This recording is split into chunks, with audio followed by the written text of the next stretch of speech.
4. A new face. It was 2 weeks later. Gail was working in the office in the Casualty department. The telephone rang. Gail picked it up. "Casualty," she said. Hello, this is Dr. Casey. Could I speak to Dr. Kennedy, please?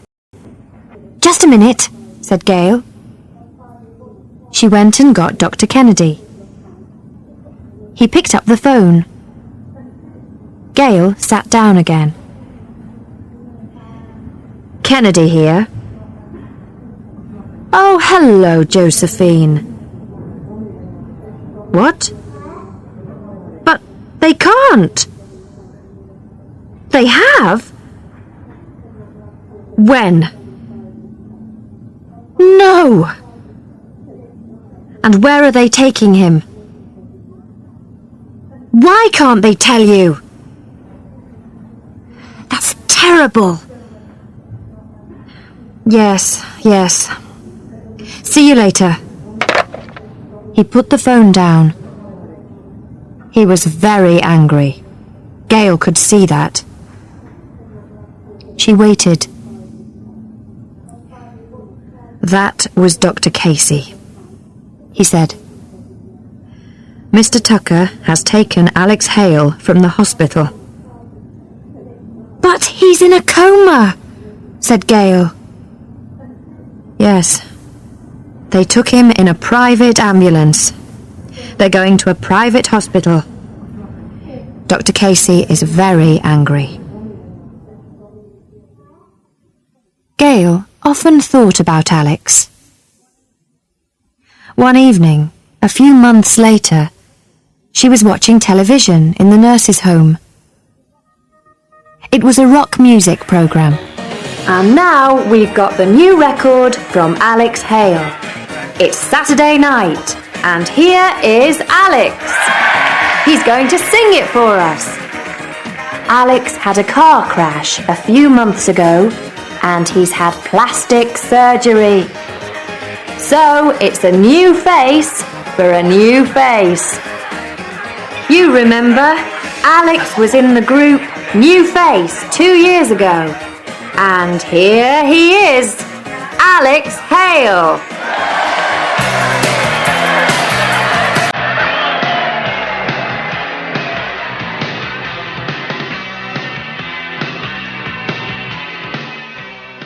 The music started, and there was Alex. Well, his hair was the same, his clothes were the same, but it was a new face. Plastic surgery? Yes, he cut his face badly. But what about the broken back? What about the coma? Gail listened carefully. Then she stood up. "That's not Alex," she said. "It's not." Then she thought, "But where is Alex? What's happened to him?" When Penny came in that evening, Gail spoke to her about Alex. Penny knew all about it. "It was in the newspaper," she said. "They took Alex to Switzerland. He had plastic surgery from a specialist in Geneva." "But he broke his back. You know that, Penny. You saw him." "Well, he's all right now," said Penny. "I've seen him on television. He was dancing."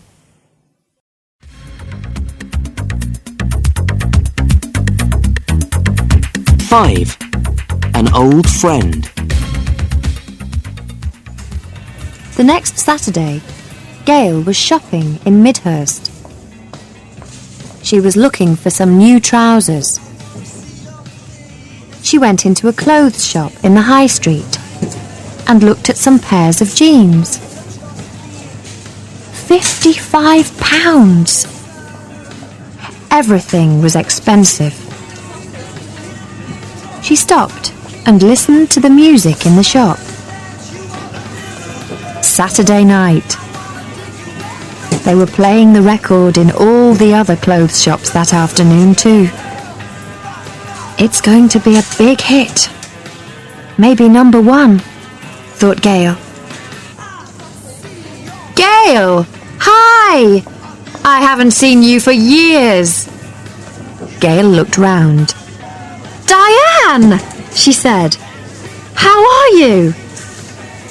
Diane Partridge was an old friend. They were student nurses together 5 years before. I'm fine, said Diane. Come and have a coffee. I want to hear all your news.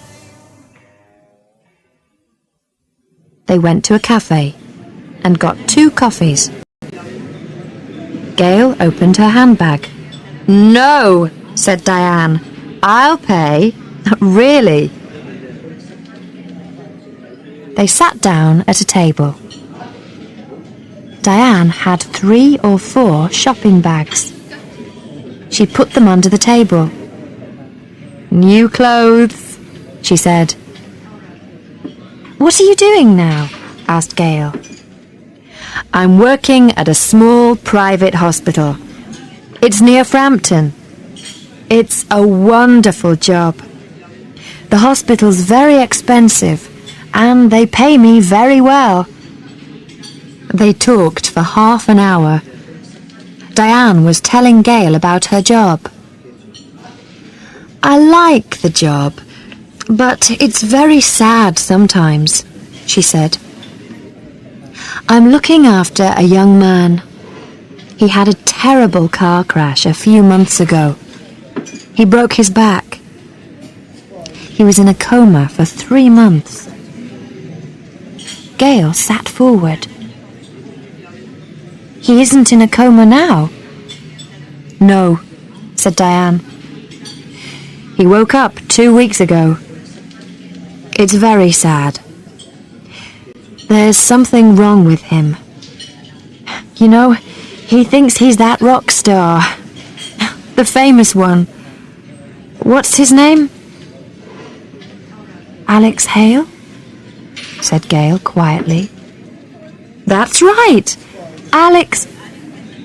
But how did you know? Oh, nothing, said Gail. What's the man's name? Richard Tucker. He can't have any visitors either. His brother's a terrible man. He said... His brother? Yes. He's a friend of Dr. Green. Dr. Green is the head of the hospital. Anyway, he doesn't want any visitors. Poor Richard. He cut his face badly in the car crash, you know. He looks terrible. But he's a nice man. Gail thought for a moment.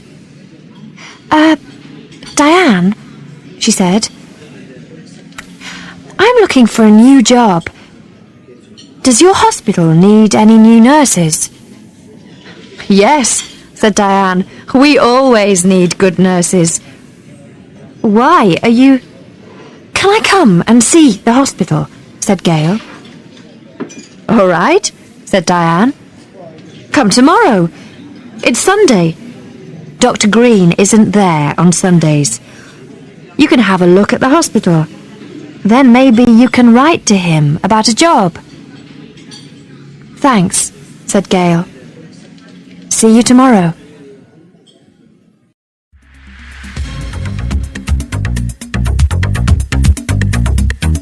Six. The private hospital.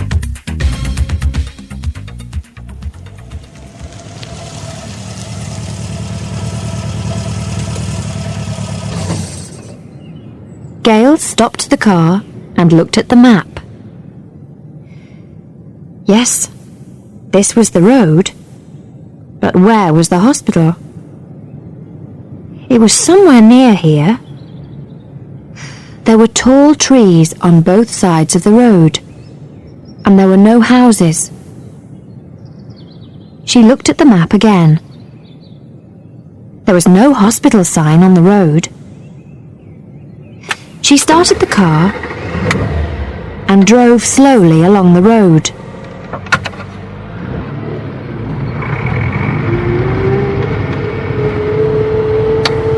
Then she saw a small road on the left.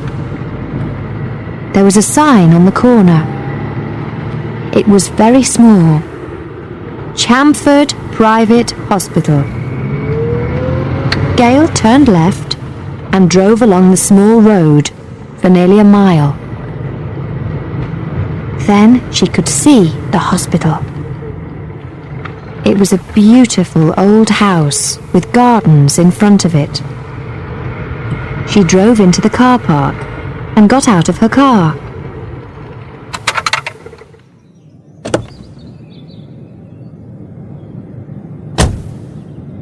There were several other cars there. They were all expensive. A Rolls-Royce, 2 Mercedes, a Ferrari, and a Jaguar. She looked back at her old Mini and smiled. It looked very funny in the middle of all those big cars. Diane was waiting for her near the door. "You're late," she said. "Yes, sorry," said Gail. "I couldn't find it." "I like your uniform." Said Diane. "The uniforms are beautiful. They're very expensive, you know." "Maybe it was my map. I can't draw maps very well." "I needed the map," said Gail. "It's a long way from the village." "Yes, it's very quiet here. Very quiet. This is the best time of the day for a visit. We always have visitors on Sunday afternoons." "But there are never any visitors for your young man with the cut face," said Gail. "What's his name?"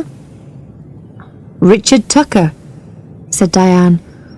"No, he never has visitors. I told you that yesterday. Come on, I'll show you the hospital." They walked round the hospital. Everything was new and very expensive. There were flowers everywhere. Where's Richard Tucker?" Gail asked suddenly. "Why?" said Diane.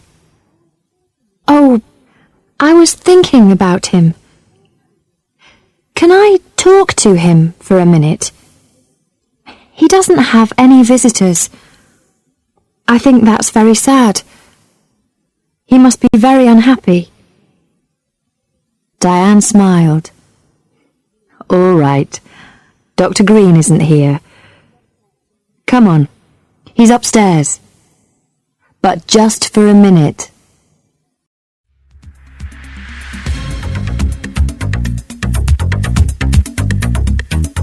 Seven. Richard Tucker. The room was dark. Gail could see a man on the bed. She went to the light. She was going to turn it on. "No, don't turn on the light. Please." She walked over to the bed. She could see his face. It was terrible. "All right," she said. "Hello, Alex." "What did you say?" "Hello, Alex." "But the doctors call me Richard. That's not my name. I'm Alex Hale." "You called me Alex." "Yes," said Gail. She looked at him again. Alex was crying. "Tell me I'm not crazy. Am I Alex Hale?" "Yes," she said. You are. She sat on the bed and held his hand. Why am I here? I can't move. It's my back. I broke my back. Nobody comes here. Why? Have you got any family? She said. Yes, I've got a sister in Australia, Catherine, but she hasn't been here. She doesn't know, said Gail. Tucker hasn't told her. Tucker? Where's Tucker? Said Alex. He can't come in here. He can't. You're afraid of Tucker. Alex was crying again. I'm a prisoner, he said. Who are you? You're not with Tucker, are you? No, I'm not, said Gail. You needn't worry. Do you want to get out of here? Really? Yes, replied Alex quietly. Gail smiled. Don't worry, she said. You're going to be out of here, and in a real hospital tomorrow. She walked to the door. I'll see you tomorrow, Alex. Don't worry. Diane was waiting outside. Poor Richard, she said. He's crazy. Yes, Richard, said Gail. Oh, is there a telephone here? I want to call someone. Yes, said Diane. There's a phone over there. Gail walked to the phone and picked it up. She opened her handbag and took out a piece of paper. She read the number again. Then she pushed the buttons on the phone. That's it. It was ringing. A man answered the phone. Hello? This is the Daily News. Hello, said Gail. Can I speak to a reporter? I've got a story for you.